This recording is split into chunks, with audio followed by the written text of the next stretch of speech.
Bandeko mbote na bino nzambe apambola bino eza bongo le révérend pasteur Dina Banza naza kolobela likambo ya Moïse. Eza ndeko moko atunaki ngango, est-ce que Moïse était serviteur de Dieu? Mais tu sais que c'est Moïse Abalaka, azaka mwasi na ye, mwasi na kufa tote, mais suka nango akendaki na femme africaine.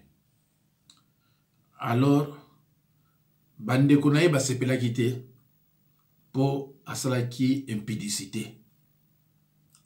Selon ndenge ndeko na ye bisinga bateya bango ke Moïse asalaka impudicité.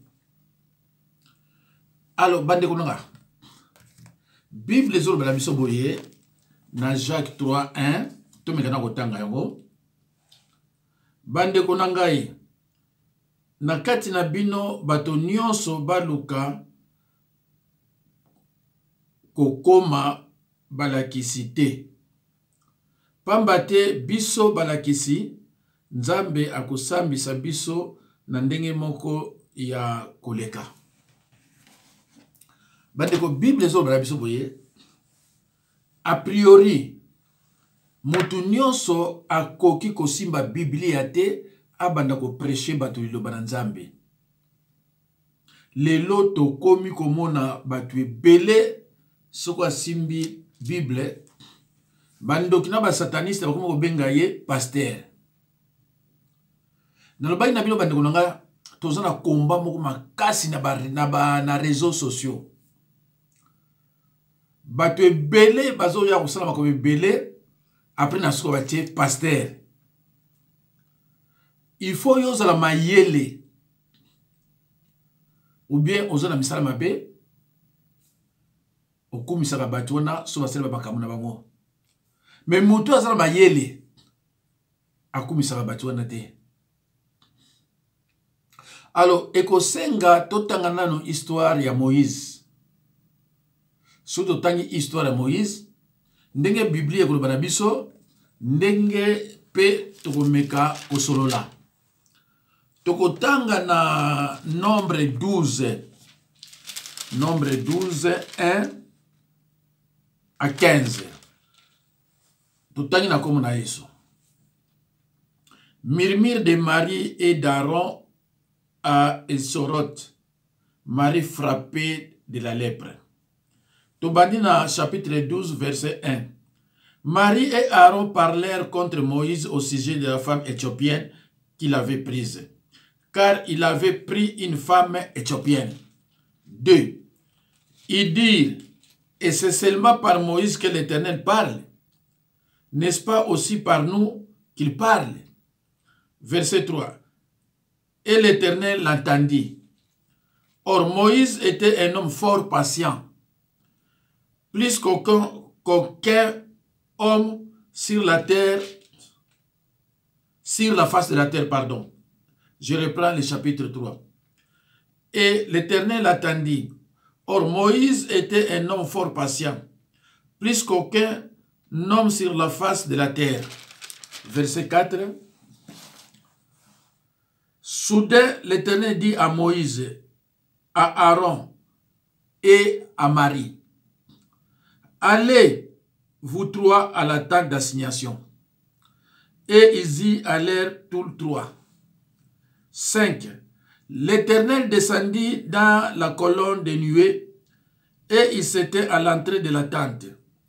Il appela Aaron et Marie, qui s'avancèrent tous les deux. Verset 6. Et il dit, écoutez bien mes paroles. Lorsqu'il y aura parmi vous un prophète, c'est dans une vision que moi, l'Éternel, je me révélerai à lui. C'est dans un songe que je lui parlerai. Verset 7. Il n'en est pas ainsi de mon serviteur Moïse. Il est fidèle dans toute ma maison. 8. Je lui parle bouche à bouche. Je me révèle à lui sans énigme. Et il voit une représentation de l'Éternel. Pourquoi donc n'avez-vous pas craint de parler contre mon serviteur, contre Moïse? 9. La colère de l'Éternel s'enflamma contre eux et il s'en alla. 10. La nuée se retira dessus la tente. Et voici Marie était frappée d'une lèpre, blanche comme la neige. Aaron se tourna vers Marie et voici, elle avait la lèpre. 11. Alors Aaron dit à Moïse, de grâce, mon Seigneur, ne nous fais pas porter la peine du péché que nous avons commis en insensé et dont nous nous sommes rendus coupables. 12. Oh, qu'il ne soit pas comme l'enfant mort-né, dont la chair est à moitié consumée quand il sort du sein de sa mère. 13. Moïse cria à l'Éternel en disant, ô Dieu, je te prie, guéris-la. 14. Et l'Éternel dit à Moïse, si son père lui avait craché au visage, ne serait-elle pas pendant 7 jours un objet de honte? Qu'elle soit enfermée 7 jours en dehors du camp. Après quoi, il y sera reçu. 15. Marie fut enfermée 7 jours en dehors du camp et le peuple ne partit point jusqu'à ce que Marie y fût rentrée. 16. Après cela, le peuple partit de Asséroth et il campa dans le désert de Paran. Ndeko na ngai kebaka kotushaka musala nzambe. Tikaka nzambe ajije ye. Oyo zo mona musala nzambe asali péché. Nzambe azo mona ngo péché te. Mais yo mutu na mukili mutu azo mona ngo péché. Mais nzambe azo mona ngo péché te. Bande ko ngai. Oyo tuti kotanga awa. Moïse na femme éthiopienne. Basanganaki. Marie, la prophétesse, grande sœur de Moïse, na Aaron, grand frère de Moïse. Batali babi oyo za musala nzambe za mission ya kobimisa bana Israël. Mais ndenge ni koko kota susu na makambo oyo. Bande konanga Nzambe atindaki Moïse na mission ya kobimisa bana Israël na mboka Egypte. Menanzela kaka ye moko Nzambe oyo atindaki ye na mission. Amoni ke mosali na ye azalaka na libala. Abanda kosangana mwasi na ye. Même mission oyo apesi esengi ki asangana na ye te. Nzambe ye moko akotisaki posa ya mwasi na nzoto ya Moïse. Moïse azwi posa ya mwasi, azwi mwasi ake na ye. Yo mutu na mukilo moni yango péché, mais Nzambe amoni yango péché te. Botanga ngo bien. Mbala moko a frappé nani Marie na maladie ya lèpre. Ndeko na ngai. Bible ezotalisa biso te ke moto soki basali amour, bango mibale balingani eza impudicité. Eza mateya oyo ba sorcier na ba sataniste baye nango na kati ya ba réseaux sociaux ti na l'église. Ya wana Bible ezotalisa na Jacques 3:1. Ko prêcher parole ce n'est pas donné à n'importe qui. Eza bato ibaponama bango nde moto esengeli ba prêcher parole de Dieu. Mais yo te. Ndeko. Eza na bato ebele balingaka pa imate ya malamu eza te. Babombanaka toujours pa imate ya mabe. Surtout pour na nini po baza na misala ya bondoki soit azana minimum à B na kati nzoto na ye. C'est tout comme le ministère nanga. Soko yeko kota uzuma teya. Soko kimi c'est aux misala mabe. Parce que même bato libanda, même bato balandanga na réseaux sociaux o babenganga, bayebi ke kuna lilobezali. Na komona ne musu mwasi mususu ba profiter ye akena réseaux sociaux. Akolo bakiye ba profiter ki ye. Eloko ni zo sala ye. Kozanga koyeba liloba. Mais ceux qui va profiter qui yo Bible bengi yango c'est une tentation. Et que tentation ils n'aura jamais péché. Tentation ils n'auront péché. Jésus a été tenté. Yo ba tenté yo, tu n'as pas succombé, tu n'as pas commis un péché. Ndeko moi ça yipsenga nga sona ke osambela pa iso ba profiter na kimi. Alors tango yo ke bimi na munoko na ye, oyebi ke mwana mwasi azana musika na ajo yo ayebi na lilobate. Elle a été tenté, ayebi te ke tentation est normal et ça peut pécher.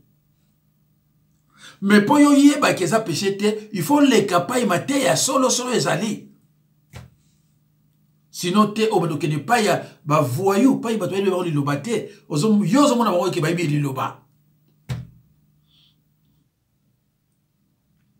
Na yebse emotion na musunga bi mama.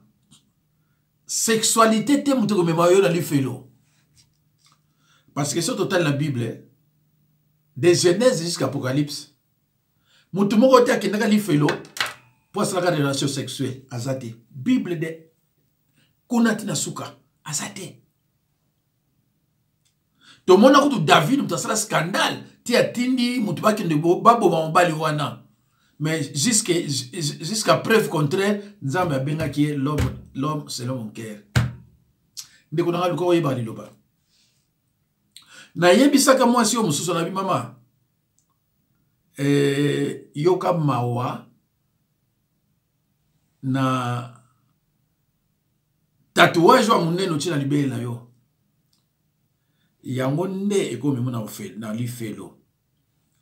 Mais ceux qui va draguer yo ezala passer ezala nani osali relation sexuelle yango wane ko mona li felo te. Oyo ko mona li felo tatouage osala mona nzoto. La plupart des bandoki bakala ba tatouage. Ba musu bazana ba pe ndoki te bazana tatouage. Mais la plupart des bandoki bakala tatouage. Tout le monde a dit ba olomide ba sataini se fonge ba zebele otala bona nzoto tala tatouage mutu mso ake otisa tatouage kana luyenge ayebi na etina nango te mais mutu mso ake otisa ngo pona ba démon na ye na nzoto ba démon na ye bazala toujours en contact à partir ya tatouage wana ndeko nanga yo mto na tatouage na teya déjà yango eza na vidéo nanga Luka Bible otala na Lévitique 19 je crois 28 Lévitique voilà Lévitique 19 28. Ah oui, voilà, je lis au nom de Jésus-Christ. Lévitique 19, verset 28. Vous ne ferez point décision dans votre chair pour un mort, et vous n'imprimerez point de figure sur vous. Je suis l'Éternel. Nazana va verser na mo belé na go pesa yo, mais na go senga na pa yo zali ozwa Bible na yo otanga yango. Ko profiter ba profiter yo yango te e ko memona li felo. To ko sala amour oyo sala ki na n'importe qui, pasteur binani. Yango te ko memona li felo. Tatouage na yo mutu nde ko memona li felo. Po Bible zo lo beza péché. Mais relation sexuelle, oyo sala ki na mundu, ou bien olinga ko sala, Bible lobi na yote keza péché. Na ko bandela ngo lisusu te, parce que na teyi yango mingi. Mais Bible lobi kuna te ke Moïse lokola sala ki relation sexuelle na mwasi wana abengami faux pasteur. Bible lobi yango te. Bible lobi yango te ke puissance na ye et sila ki ezalaki susu te, il était toujours puissant. Lukoye bali loba. Tala vi na yo ndenge ezali. Tala bando botama, vi na yo ndenge ezali. Yango nde mteko sala opasi, yango nde peut-être eko mema ona lifelo pose la kati ya consécration. Mais ko sala amour, yango nde mteko mema na lifelo. Et pasteur on appelle ça faux pasteur te. Il garde sa personnalité, il est toujours puissant, n'est au monde a na Bible. Tozana bitumbe belé na kati ya réseaux sociaux. Batu ba comment on sala ba montage na bango abengi batu ba côté église, abano sala ba aventure na ye. Après nyonso les ala pona ko discréditer ba sala nzambi. Alors nyonso ko landaka mutu ndengo wana ndeko soza na ndoki, soko za na ndoki c'est normal. Mais soza na ndoki te bima kuna. Bima luka o luka nzambe na ndenga bosolo. Na lubika kande bima.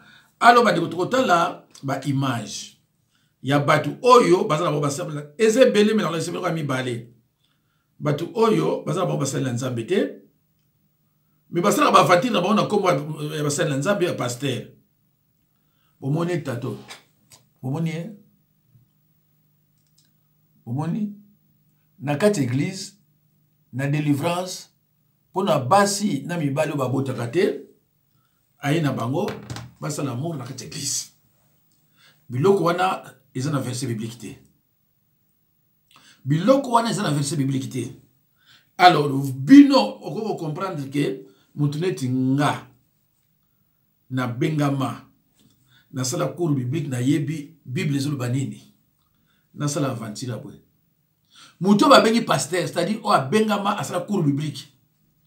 Le reste oyo, bazana ba aventurier, bazoya pendant la semaine. Notre pasteur ko tune basalaka. Or qu'ils ont pasteur te, baza ba aventurier ou bazo na réseaux sociaux pour combattre le christianisme, pour combattre ba pasteur. Ndeko yo so yo tala biloko aboye, ozoko critiquer ba pasteur pour biloko aboye. Soza na kindoki bima. Soza na kindoki ko bima. Po eko mema yo na nzela moko ezanga tatina. Oyebi batu boninga na changer. Hein? Nga batu boninga na changer, batu boni ba benga nga. Quand pour le matin, il y a un gars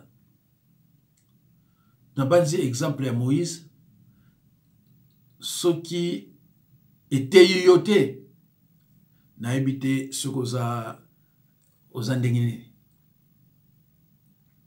Bible sur l'exception sexualité, ils a péché, ils a péché, il y a gravité. Tout le monde qui a awa, na 1 Corinthiens 5:5.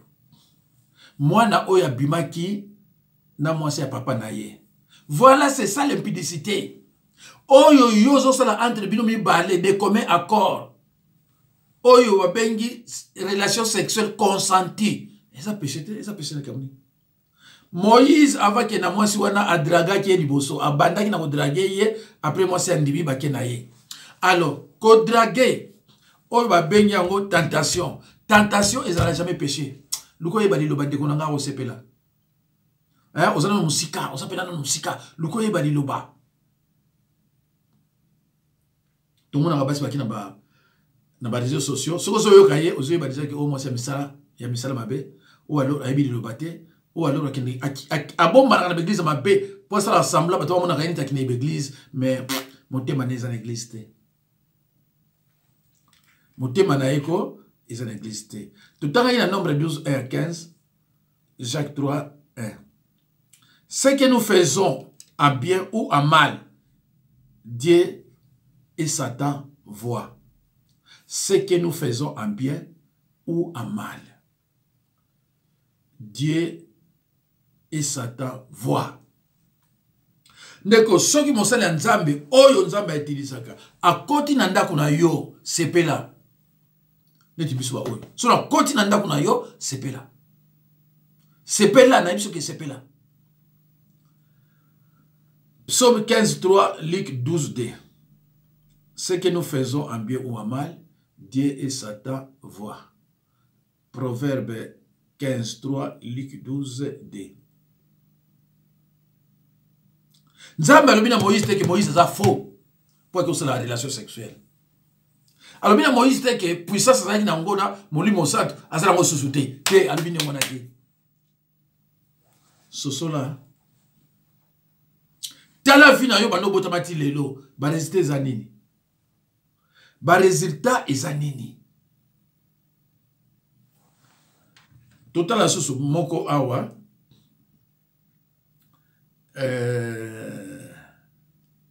pona kata tokende musika te totala mama oyo na makambo na lobby. Voilà. Bonjour bandeko nanga. Nazotiela bino video moko tozotala ngo ensemble nga na bino. Pasteur na kati église azolia ser mbanga na misu ya mobali na ye. Ayebisi ser oza na l'esprit ya mabe ya makasi. Avant ça la délivrer, il faut na lia yo mbanga. Leno lia yo mbanga besprit o eza kati no ya mabe ekobima pe okoza la délivrer totalement. Mobali ya ser wana azotala kaka boye. Mobali ya jeune ser wana azotala kaka boye. Nde bazolia mwasi ne mbanga et pas pasteur. Oh Jésus. Kokamwa. Allez. Tona na mwasi na bino. Merci. Ouais, bonjour, Nicolas. Bota la délivrance, comme il a dit ça, bota la délivrance. Donc, l'église, pasteur, adolia, moi, c'est mon tumbanga. Donc, moi, c'est mon tumbanga. En plus, moi, si, là, tu n'as pas payé, mais t'as rien à d'autres, là, moi, c'est tumbanga. Ma pasteur, tout changer, oui, jamais. On a besoin de tout à l'ikofi, et simba, t'étale, bota. Alors, Bandeko, naïbsaki bino ke eza bitumba makasi entre ba sataniste, ba sorcier na biso ba oyo to prêchera liloba na ndenge solo. Est-ce que pasteur muto ba bengi pa na ebité ce que le lobo zoka kuba pasteur ndenge nini bien camarade na bino bien nini je comprends plus rien. Muto ba bengi pasteur a sali étude biblique aza mo pona mi pa nzambe aza ko délivrer bato o bazo bika neti nga. Chez moi, dans le ministère, il y a un témoignage, il y a un lobby, lui, papa, il y a un témoignage. Et il y a un cadeau air nyonso pour na bazo bika. Bazo ba cadeau te so bikate. Bazo ba cadeau te so bazo bikate ko bikate. Na bambo amike miko poche ko kene place pour ezangate. Parce que bazo bika. Mais est-ce que je peux na koki komi komisa neti bato aboye akene l'église azoli ya mbanga bozo mona teka za pasteur te bozo mona teka za aventure yo moko mtoti ndinga bozo mona teka za aventure bilo ba bokoti la ngote bilo bokoti la ngote eza pa na bino obo sepelaka na yango oyo bo sambelaka peut-être na lokuta. Nous avons ça dans le solo à cause de même le boité et à cause on peut-être dans on ça mais manque de respect. Mutu oyo ya solo. Ba ben comme pasteur. On le ben à ta frère moko boyé mais va habiter ba frère ba existe à souté. Ba frère ba existe à souté. Mutu nyonso na YouTube soit celle ma be pasteur surtout bando qui na ba sataniste. Ndenge bango mutu azosala yango et puis bango mutu atina ngo basala nzambe bango mutu aisa yango grave. Est-ce que mutu asa normal il peut faire des choses comme ça?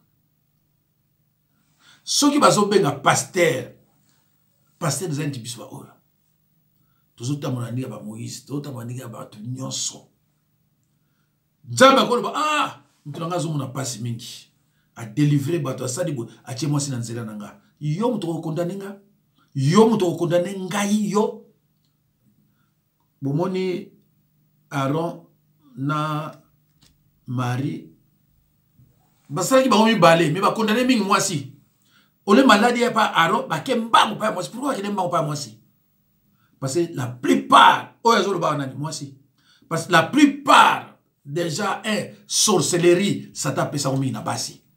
La plupart toujours pas problème basi parce que ba raisonnagande mususu ils réfléchissent, ils sont imprévisibles et ils réfléchissent 10 fois plus que l'homme. Alors ndeko yo moto o lubai nanga soki eza impudicité na lobino eloko moko boye omoni na Bible explication ezalaka selon ndenge Jésus-Christ alobeli. C'est pour cela j'ai toujours dit à mes disciples que ça zardait il y a côté il y a de Matthieu jusqu'à Jean parce que là Jésus parle en parabole et parabole est difficile pour yeba alingo le banini. Jésus-Christ azulu ba na ba potre batunaye. Pourquoi vous ne comprenez pas mon langage? Parce que c'est ça qui est difficile à vous comprendre. Nazo salamate ya mo boye. Si le pasteur est marié, ses possibilités de servir Dieu sont très limitées. Alors, telemeza, il faut repérer ça par exemple belé et zo zonga ta et ko zonga lem sous 2 3 4 vidéos. Naza au préparer au moins. Banani baya na makamanzambe na ba chrétien qui mutu pose la pasteur fois bala. Banani baya nango. Mais ba sorcier na ba sataniste. Ce n'est pas notre doctrine que Moussa Nzambe oyo Jésus Christ zoloba paix mes brebis. Moussa Nzambe oyo la mission il y a prêcher la parole de Dieu, libérer les captifs et guérir les malades. Akozana moi si eza doctrine ya ba sorcier ba sataniste mutu ba yenango. Ya beaucoup mo na l'église nyonso ba pasteur ma bominene na basi ya pembe bazoki na église. Wana ba pasteur Nzambe. Alors ekenda pasteur soit dans moi cité à pasteur. Il faut passer à moi. So passer à moi cité ah azandoki, azana mari de nuit, azana femme de nuit, azana ba bandiko compliqué yo tango yo banga allez au CD. Ngana sédarate. Hein? Ngana sédarate. Banani ba yaki nango ba sorcier ba sataniste. Ba no peso mo sa ndoki na délivrer pasteur mo so en Angleterre wa. Ça faut pas moi c'est ndoki. Ba bali ba boti bana somi balé. Mais oye la kai a divorcé. A quoi ya wana ndako ngai? A uta Angleterre. Allo bandeko. Adultère na Bible, prostitution na Bible, impudicité na Bible. Basa ko expliquer ngo na ba contexte belé. Yo ka asneti Moïse asarake kobo. Abraham asarake kobo. Oh Jacob asarake kobo. Mais na Bible ni parle basolo ba que Moïse a commis l'impudicité. Abraham a dit na Moïse na ndako, azana basi musuna libanda. Basolo ba jamais que Abraham a commis l'impudicité. Mais Bible ça moko, Bible ça mi balete. Alors ndeko nanga soki otala ka biloko yo ona lakisi awa c'est normal que vina ono makama nzambe ezaka na pasi. C'est normal que na vina yo kutana na makamoko oiza propreté. Olo tala ka mateya ya solo o chaka ba commentaire ba twana ndaka yo osiko lekisaka l'air na ona buzoba ya boye. C'est regrettable. Et ndenge na yebisibino ngai na ministère nanga so ndenge batwa nazana ba intellectuel nazana ba conseiller na kaza ministère nanga so yo mutaye ko na mateya pa nanga akimi batu oyanga so ba yebi komo na ba akina ndoki c'est clair ba yeba ke akina kindoki tala mikolo yo mateya ezate mi bazona na ba vidéo mi bazo benga ba bi papa mikolo yo oteyate parce que tanto ko ngongo na yo tango priaka et ça la biso bien. J'ai fait ça exprès, mais pas bazali. Sauf bandoki na ba sataniste, ba sorcier, parce que sorcier a zakana l'église nyonso. O ya kina ministère, yeku tout tozo mona kia, le gona ba tezela motazo mona normal. Mais bateau bazo mona ba miracle. O bazo mona vraiment ba kamonza bazo sala. Mais papa, oui, to vandi boto dans la vidéo, mais to za pe na besoin dimanche, to yo kamate ya, to yo ka voix na yo, o sala le la prière. Ah, pas dans ma sécurité. Soki oyaki na kindoki, okima yo moko. Ngate mzo okima yo, na okimisa yo. Mais soko oyaki na ndenge ya solo ya bonzambe, okima te kolanda pour échanger. Surtout ba problème oza na yango, otala soki eza ndenge nini, e bandaki ndenge nini, pe ezosuka ndenge nini. Alors voilà, moi si au moment ni oyo basalaki na Moïse azaki na kindoki te. Yango na moni akina osala amour na mosala nzambe oyo aza puissant. Parce que moi si oyo aza na kindoki abanga kosala amour na mosala nzambe oyo aza puissant. Alinga kobebisa biloko nyonso alingi na kati ya nzoto na ye. Voilà. Mais moi si otango andimaki, cela veut dire que sorcellerie aza nango te, paye bien mote. Ake na mosala na nzambe oyo babengi Moïse oyo nzambe akoteli pe abeteli maboko. Mais yo siko muta mukili ozokolinga okondane Moïse, yo za nani? Yo muta masumu, yo muta mukili okondane Moïse po oza nani yo? C'est pour cela, moi, tout ce que j'enseigne est dans la Bible avec des versets bibliques. Donc, ceux qui ont école balangai, faut le dans la Bible parce qu'il y a des versets bibliques. Yo, ou y'a le dans la verset biblique parce que vous avez la sorcellerie, oui, parce que vous avez la sorcellerie. Merci, Bananzambe. Nzamba pa molabino tozo landa soka uti landa oyo landa scandale moko ezalia wa na faux pasteur Marcelo na baina bino Jacques Elobi Jacques 3:1 ce n'est pas n'importe qui a prêché le loba mais beaucoup yeba na ba faute sozo mona pasteur ba faute grave moko to mi bale ya grave mais ko bengi su pasteur te oko landa ka epite ko samela pe pa na ete. Nazala Marcelo awa, même basi, ya bamboka moussou bakoumi corriger. Mais bino ba congolaise, bo corriger ka ba faux pasteur na minote pourquoi? Ba bino corriger bango même na basi ba ivoirienne. Mais pourquoi bino corriger bango te? Merci beaucoup. Nzambe apamona bino la prochaine occasion.